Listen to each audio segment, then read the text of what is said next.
Hi అండి అందరికీ. ఈరోజు మనం చనా దాల్ కర్రీ ఎలా చేయాలో తెలుసుకుందాం.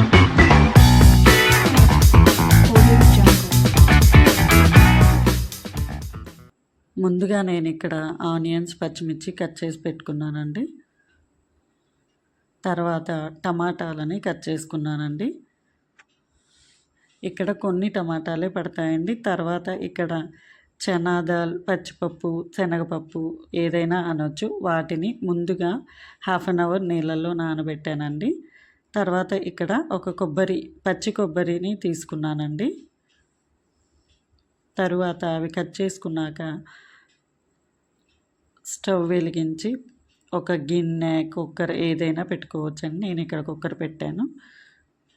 తర్వాత జీలకర్ర, ఆవాలు వేసానండి. చూడండి,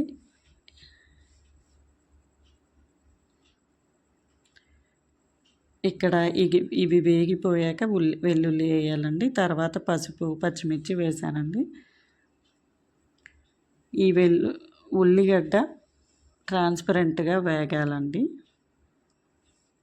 మరీ కలర్ వచ్చేంత వరకు వేగాల్సిన అవసరం లేదు. ఉల్లిగడ్డ ట్రాన్స్పరెంట్ అయితే చాలు. చూడండి, తర్వాత నేను ఇక్కడ కరివేపాకు వేస్తున్నాను.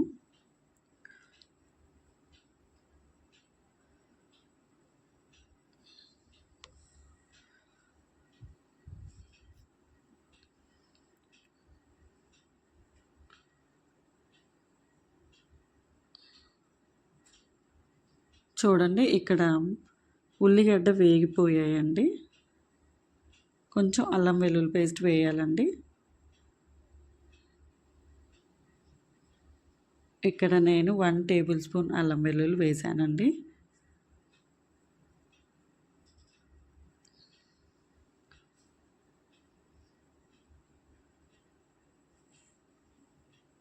చూడండి, అల్లం వెల్లుల్లి కొంచెం స్మెల్ వచ్చే వరకు వేయించుకోవాలండి. తర్వాత ఇక్కడ మనం ముందుగా కట్ చేసి పెట్టుకున్న టమాటాను వేస్తున్నానండి. ఇక్కడ టమాటా చనా దాల్ క్వాంటిటీ అంటూ ఏమి ఉండదండి. మనకు నచ్చినట్టు తీసుకోవచ్చు.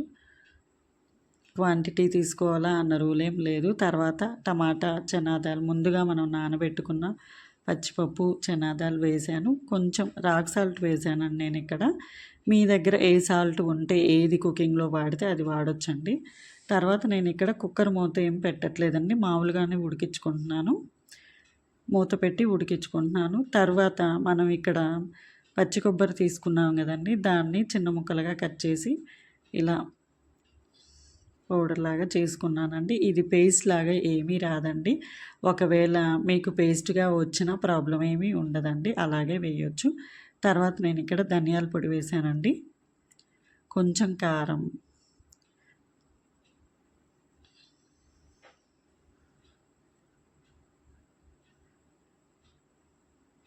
చూడండి ఇక్కడ టమాటాతోనే వాటర్ వచ్చిందండి.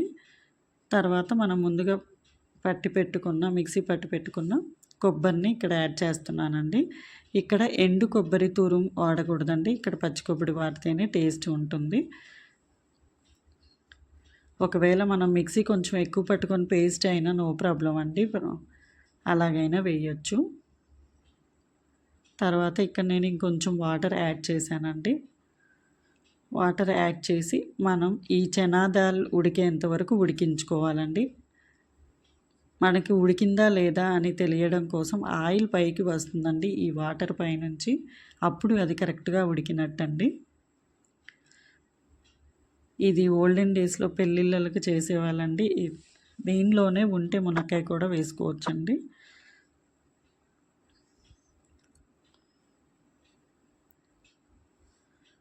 చూడండి, ఇలా ఆయిల్ పైకి వస్తుందండి.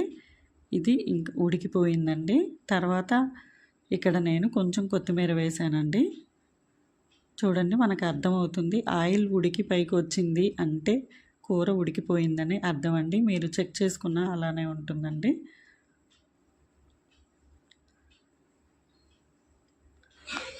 చూడండి, ఈ కర్రీ మనకి చపాతీ, రైస్, దోశ, పూరీల్లోకి చాలా చాలా బాగుంటుందండి. రొట్టె, మన జొన్న రొట్టె, సొద్ద రొట్టె చేసుకుంటారు కదండి, వాటిల్లో కూడా ఈ కర్రీ అన్నిట్లోకి చాలా పర్ఫెక్ట్గా చాలా బాగుంటుందండి.